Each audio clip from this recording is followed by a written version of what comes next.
मित्रांनो, येत्या काही दिवसांमध्ये ना बऱ्याचशा शेतकऱ्यांनी पेरू बाग लावली आहे। तर तसंच मी पण ही तुमच्या मध्ये नवीनच आहे। जसे तुम्ही नवीन आहात पेरू बागेमध्ये, तसं मी ही नवीनच आहे। आणि ही जी माझी बाग आहे, ही बघा तुम्ही, हे जे झाडं आहेत हे आता 8 महिन्याची झाडं आहेत। आणि मी जी आहे ती एकच छाटणी केलेली आहे। बघू शकता ते याला छाटलेलं आहे आणि हा इथे छाटलेला आहे। त्याच्यानंतर काय झालंय, ही एक फांदी, ही एक फांदी, ही एक फांदी किंवा ही एक, अशा 4 फांद्या एका छाटणीतून अशा 4 फांद्या निघलेल्या आहेत। आणि इथं पण अशी एक छाटणी केलेला आहे, इथं एक छाटणी, म्हणजे एका छाटणीतून 4-5 फांद्या निघलेल्या आहेत। तर आता विषय असा आहे की याला पेरू भरपूर लागले आहेत। तुम्ही बघा पेरू आहेत ते एका झाडाला मी मोजले, एका झाडाजवळ 40-45 असं पेरू लागलेले आहेत। मोठेले पण झाले तर, आणि काही जे आहेत या झाडाला बघा इतके मोठेले पण झालेत, असे एवढाले पण झालेले आहेत काही झाडांना। तर हे बघा, तर विषय असा आहे की आता हे ठेवायचे का तोडायचे। तर 8 महिन्याची झाडं आहेत, तर मी तर याला तोडायचं म्हणत आहे, कारण की 8 महिन्याच्या झाडांना जास्त लोड नकोय, त्याच्यामुळे मी तोडायचं म्हणत आहे। आणि मित्रांनो, हा जो एक सेपरेट खाली पेरू दिसतोय खाली आहे, म्हणजे जास्त वरती हे झाडाच्या नाही आणि जास्त एकदम खाली टाकलेला पण नाही, मध्येच आहे। तर हा मी ठेवणार आहे आपल्या टेस्टिंगसाठी, तर कसा मोठा होतोय काय होतोय, नंतर ना कसा आपल्याला म्हणजे चव कशी लागते काय लागते यासाठी हा ठेवणार आहे। पण विषय काय झालेला आहे की मला दुसऱ्या कामांमुळे, म्हणजे आता पेरणीमुळे किंवा दुसऱ्या कामांमुळे मला हे जास्त पेरू लवकर तोडण्यात आले नाही। हे लवकर तोडायला पाहिजे होते, ज्यावेळेस छोटी छोटी कळी असते त्यावेळेसच हे तोडायला पाहिजे होते, एवढं मोठं होऊन द्यायला नव्हतं पाहिजे।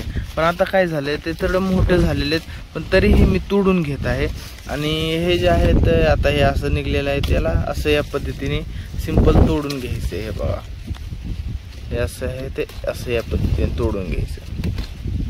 तर सिंपल या पद्धतीने हे सगळे पेरू तोडून घ्यायचे आहेत। हे बघा असे, तर हे पेरू ठेवले जर तर झाडाला मला वाटते लोड होईल, आणि 1 वर्षाच्या झाल्याच्या नंतर झाडाला फळ धरावं असं मला देखील वाटते। म्हणजे जे आपले बाकीचे आहेत त्यांनी पण सांगितलंय की 1 वर्षानंतर धरायला पाहिजे झाडाला फळ, पण आपण मी तेच करणार आहोत, आता काही धरणार नाही।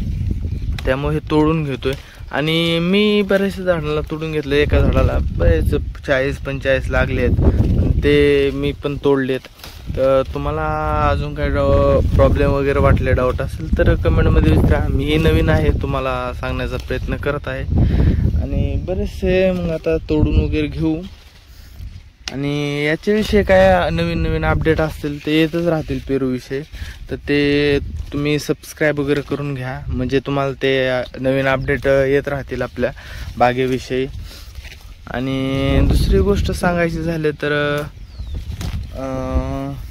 आपण पेरू जे आहेत ते पुढच्या वर्षी धरणार आहे, आता या वर्षी तर काय धरणार नाही, कारण आता जो आहे तो महिना चालू आहे, जून महिना चालू आहे, जून बी आता 21 तारीख आहे। त्यामुळं काय होतंय की आता इथून पुढं छाटणी करून नाही धरू शकत आहे पेरू, त्यामुळे उशीर होईल, तर पुढच्या वर्षी पेरू धरणार आहे। तर तुम्ही करा नियोजन, तुम्ही जेव्हा धरायचे आहेत तेव्हा धरू शकता पुढच्या वर्षी, आता कधी पण। तर चला सबस्क्राईब वगैरे करून घ्या चॅनलला, म्हणजे तुम्हाला नवीन व्हिडिओ येत राहतील आपले। बरेच आपण व्हिडिओ टाकत असतो नवीन पेरू बागेविषयी किंवा दुसऱ्या कशा बी विषयी, आणि लाईक वगैरे करून घ्या।